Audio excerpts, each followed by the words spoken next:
In my journey through Eorzea for the first time, I am finishing up patch 3.4 of post-Heavensward content. I am preparing to face off against the Warriors of Darkness, who are about to break the barrier between our worlds, melding them together and bringing absolute ruin and balance to both of our planets. But it was this heartbreaking moment that actually shook me to my core about this game. Holy crap. Well, here's what happened. Also, as a note, major 3.4 spoilers throughout. We pick up this tale at the Waking Sands, talking to our boy Orangutan, who is explaining the different worlds and their different existences.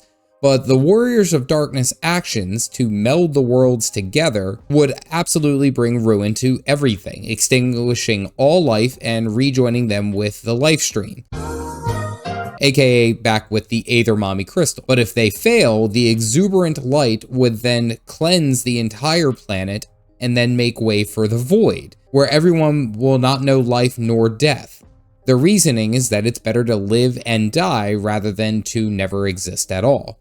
Grim as hell. Well, then Uri shares that he has found the recipients of some crystal shipments from Korthos, and that they are being sent to none other than the Alamegan Resistance. Of course, because they wish to save their city by summoning a primal, which seems like the most obvious thing, and of course consorting with Askians, why wouldn't they? We get off the phone with Thancred, who then confirms everything that Orangutan said, but how did Orangutan know before Thancred? Thancred just discovered this information and confirmed he didn't share it. Well, I step out of the Waking Sands to see a blinding party of birdie boys and also Tartaru and Urianger sharing a cup of coffee. So we pray to part the Waking Sands to Little Alamigo to see if we can find some information on this resistance group. We find out about masks and this guy named Griffin, who is like a resistance leader and apparently a really good one at that.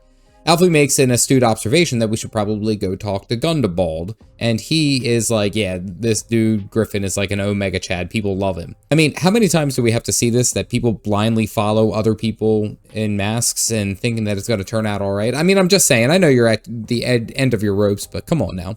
So we rush off to the Sunken Temple of Korn to talk to Alfie about this speech that Griffin is about to do. And this guy starts talking and his lines are voiced immediately.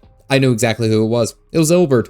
I recognize that obnoxious voice anywhere. Chat doesn't believe me to no end, but I have to be on top of this crap after that Urianger mess up that I made. I have to be on it. Well, he goes on about Revolution, and we glance over to see our boy Papa Meow! Oh, and Reverse Pants is here, but Papa Meow! We talk to them and find out what happened to them after the bloody banquet. They were smuggled out of the city by some of the Resistance friends that they have made, and have been here in Little Alamigo all along. However, they couldn't contact us because the messages were being blocked by these masked boys. They stayed here to repay their favor to the Resistance and have found out that Griffin is actually not Griffin. I mean, he's like a figurehead version of Griffin. They look the same, but one speaks for them, the other does not. Papa Meow has a plan, though, to corner the not Griffin. They will vouch for us, saying that we are some cool cats dressed in some regular non-main character clothes, and he will get us an audience with the Griffin. The fake Griffin, that is. And then we can find out who he is and what he's planning. So of course I don the most ridiculous outfit that I can put together. The not Griffin walks up and legit, I actually really like his ensemble of an outfit. That's pretty awesome. I mean, flexing the drip there. Caftad, on the other hand, looks terrible. I'm wearing socks with Crocs, baby. Well, Alfie goes straight for the throat with accusations. Like, damn, I know you're into politics and I know that they're good, but you gotta turn it down on that front. Reverse Pants follows up with knowing that he is not the true Griffin, simply his voice. But then he turns around and says he's not actually interested in summoning a primal. They are simply giving the Amalja the crystals to summon a Ifrit. And in turn, the Lizard Men are going to work together with the Alamegans to take back their city. Well, the not Griffin then says they have nothing to hide, and Papa Meow and Reverse Pants are off to double check if the Griffin's words are true. The not Griffin then asks us if we are the Warrior of Light.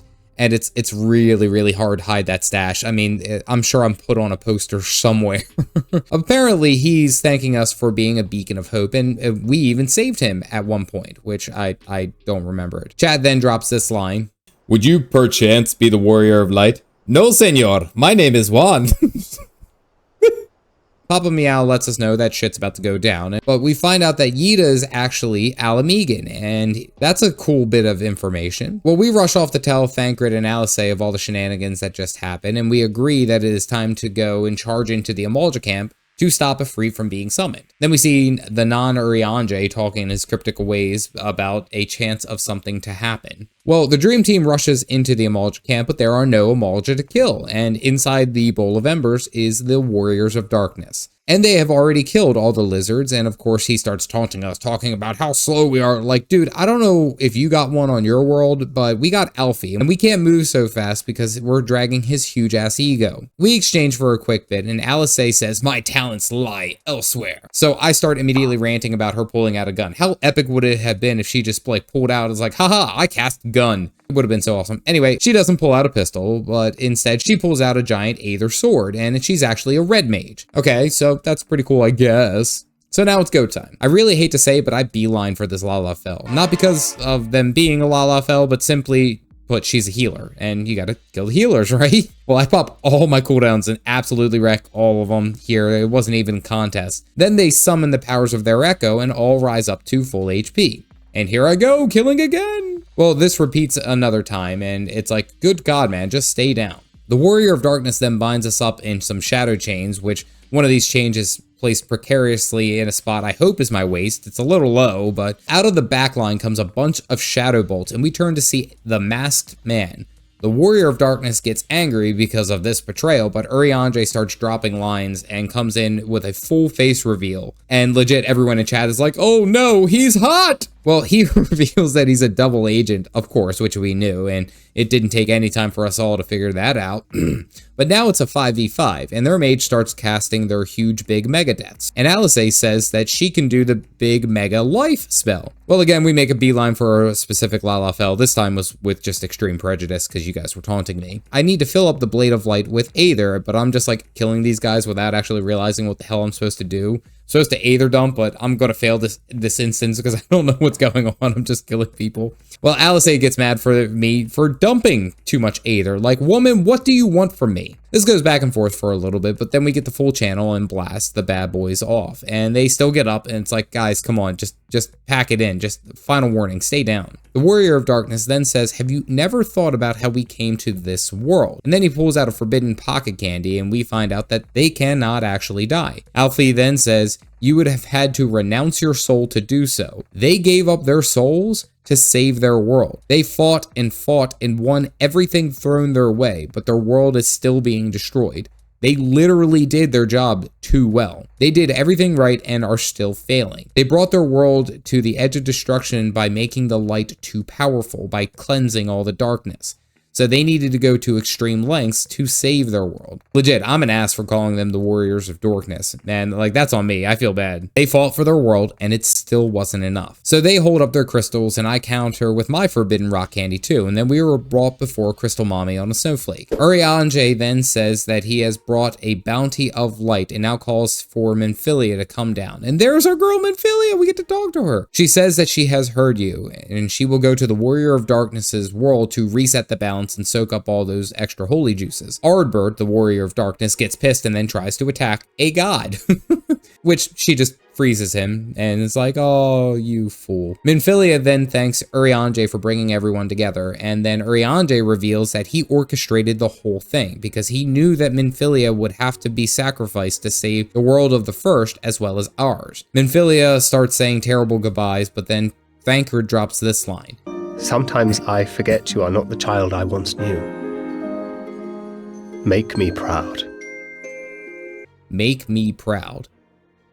Good God. We receive Louisoix's staff. Then the Warriors of Darkness ask simply, can we just go home? We're tired. Ardbert then tells us to remember that balance is more important than light or darkness. And this was actually brutal. As she departs for the First World, Minfilia drops the line to her mom, Lamine, thanking her for everything. Golly. We then get a cutscene of Griffin talking to Elidibus, and Elidibus hands him some evil danger dragon eyes from the pond that the Warriors of Darkness fished them out of. Nero was cackling at some Allegan ruins. Oh boy. Okay, so let me just go ahead and start my apology by saying I am a horse's rear end for the fact that the Warriors of Darkness literally did everything right and still brought ruin to their world. And for them vowing to do everything they can to save their world is actually incredible. I made fun of them at first talking about that, how they're kind of like dorky, trying to make a mockery out of us, but in reality, they were the true heroes, knowing full well that the journey was going to cost them their lives, and they still pressed on to save it. They also proved a good point that not everything is black and white. If you lean too hard on to one, the other will collapse, regardless of it being light or dark. Wow, that's actually a really good analogy. Then we got to send off Minfilia with crushing overtones because, of course, it was the last time that Thancred got to see her after taking care of her for so long. My poor man. In brighter news, I am excited to see Papa Meow and Reverse Pants back into our fold, although that story is certainly boiling to a head. Something major is coming, and I know it's soon. If you want to see the first episode of this series, click here to see the most embarrassing thing I missed in this game. Otherwise, stay caffeinated, folks.